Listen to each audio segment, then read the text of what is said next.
What's up, y'all? This is your boy Eddie Jax. This is a Drop That Podcast. This episode is brought to you by Laidback TV. Over 10,000 channels, movies on demand, every sports channel, all the languages, all the HBOs, all you can fucking think of a streaming and a network all into one. Y'all can go on Laidback TV, see how you can download on your iPhones, Androids, and your Fire Sticks. And y'all can say what's up to them on official_Laidback TV. And, ask questions. They'll answer. I promise. This is Fight Talk, guys. So let's go. Alright. Here we go, guys. We don't got much, but here's what we got. It's official.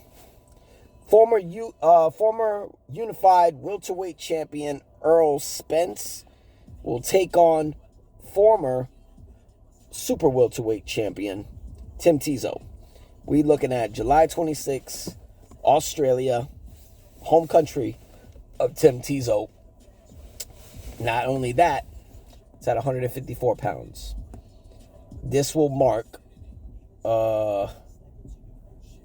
3 years, I believe, 3 years since Spence has been in the ring. He hasn't been in the ring since his TKO loss to Terrence Crawford. I want to see.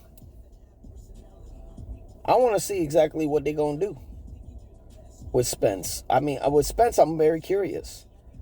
This is a big weight class. This is a pretty high-profile weight class. Everybody's involved.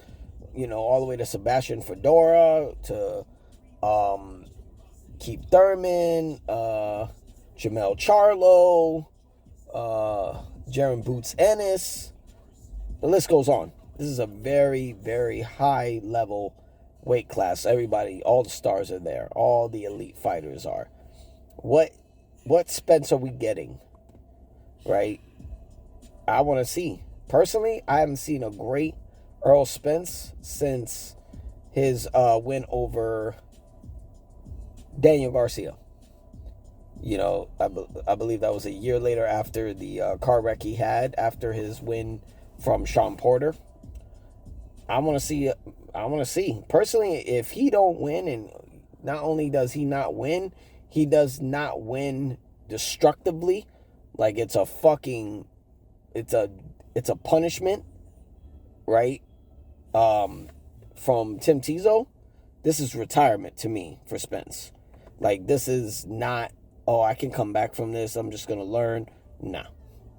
I don't think so. I don't think that's not gonna fly. No, over here. This is either a win or a draw for me when it comes down to Spence. You know what I'm saying? I think this is a great opportunity for him to make some noise at 154.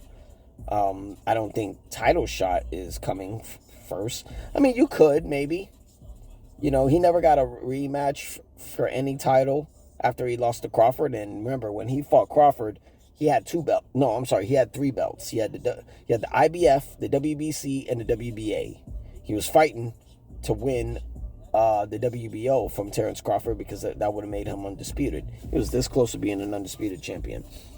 So I think fucking with a decisive decision on Tszyu or fucking TKO knockout, definitely that puts him in the running for a title shot. Against who? I don't know. I don't think Sebastian Fedora is the answer, but he should get somebody. He should get somebody eventually. Moving on, we got Joshua versus Prenga, July 25th in Riyadh. Matchroom announced it. Eddie Hearn announced it. Anthony Joshua announced it. This is the warm-up that he's going to fight an elite, pretty much an elite fighter, boxer, so he can get ready for the announced Tyson Fury versus Anthony Joshua fight that apparently got signed for the 4th quarter. That's going to happen later this year on Netflix. That's dope. I don't know what kind of Joshua we get. If you don't remember, he back in December he won by KO against Jake Paul, broke his jaw. But then, after that win, I believe it was in January or February, he got into a horrific accident, which cost the lives of two of his closest friends. May they rest in peace. So I don't think this is a physical body version warm up. This is more of a mental warm up, because that's a legacy fight between him and Tyson Fury. The sky's the limit if he could pull off a win against Fury.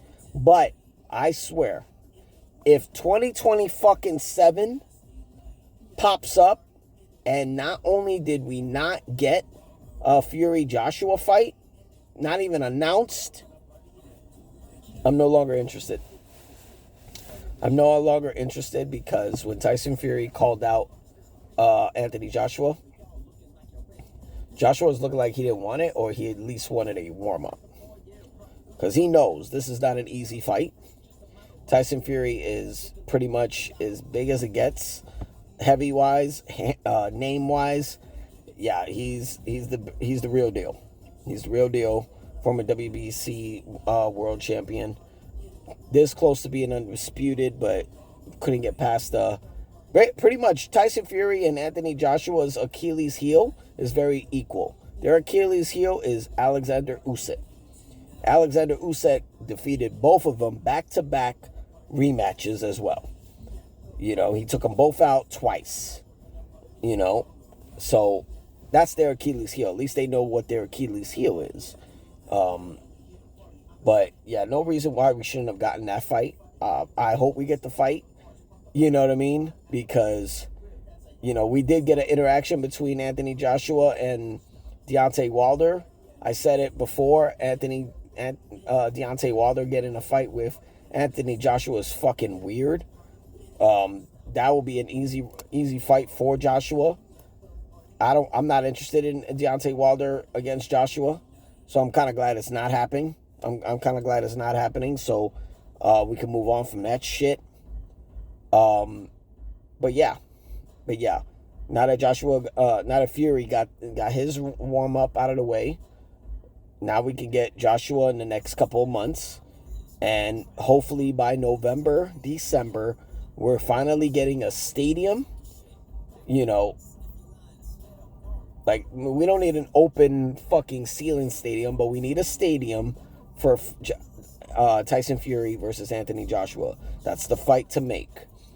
But I hate when Riyadh Season and Ring Magazine announce fights when they're dependent on the opponents to win their upcoming fights. Tyson Fury don't need to fight until it's time to fight Joshua. He already fought, right? He already made it clear he's not interested in belts, championships. He won them already. He's interested in a legacy fight with Anthony Joshua, and that's the only fight he's interested in. He knows he'll make a fucking shitload of money, and I agree with him. But now this falls on Joshua because he got Prenga on July 25th in Riyadh. He has to get past him. This fight does not happen this fight does not happen without it. It does not happen without it. So I want to see where Joshua's at, because if he loses, he's not going to get the fight. This puts a lot of pressure on him. So hopefully we get it. I'm a big fan of both, and I want to see this fight. I think Joshua has the tools to take it to Fury, but then also Joshua can't leave his jaw out there for Fury to catch. Okay. Lastly, we got JDM versus Carlos Prates this Saturday, May 2nd. UFC in Perth. Interesting. JDM is the home country guy. He's former UFC welterweight champion. I think this puts one step closer. Honestly, fuck that. Fuck one step closer. If Carlos Prates knocks out JDM, he's next in line. Guarantee. Because if the plan is for July or August, for Islam Makhachev to defend the welterweight championship against Ian Machado Gary, cool. I'll take whichever fight. I will prefer Carlos Prates. That will be a fucking entertaining fight. Carlos Prates, out of all the fighting nerds, he has the potential to win the UFC championship first out of all of them. My money's on Carlos Prates. I hope he wins this one via knockout decisively. That will be two back-to-back champions that he beat. If you don't remember, last November, for the first time, Leon Edwards got knocked out, and he got knocked out by the hands of Carlos Prates in Madison Square Garden. You can't make a bigger statement than that. You know what I'm saying? A winning and defending undisputed champion as far as Leon Edwards got knocked out for the first time against Carlos Prates. Now we got a second former welterweight champion in JDM, who was also on that card at Madison Square Garden. He lost the welterweight title to Islam Makhachev. If you need to make a statement like Carlos Prates, knock out two former welterweight champions, and the second one you knock out is the one that the champ beat for that belt. I will be fucking shocked if Carlos Prates knocks this guy out and he don't get the next shot. But that's just me. I got Carlos Prates. I hope he pulls this off. I think he will win this fight. I think he's next in line for a fucking title shot. But that's just me. That's all we got for Fight Talk. I'm your boy Eddie Jackson. So drop that podcast. Make sure you hit that sub button. Hit those likes. Let me know what y'all think. Let me know what y'all think in the comments. If you think Earl Spence is going to take it to Tim Tszyu July 26th. If Anthony Joshua is going to be able to get past Prenga to at least fight Tyson Fury at the end of the year on Netflix. And who do you got between JDM and Carlos Prates this Saturday? UFC Perf, all right? Y'all let me know in the comments what y'all think, all right? I'm your boy D Jax. This is Drop That Podcast. Y'all be easy, all right? Peace.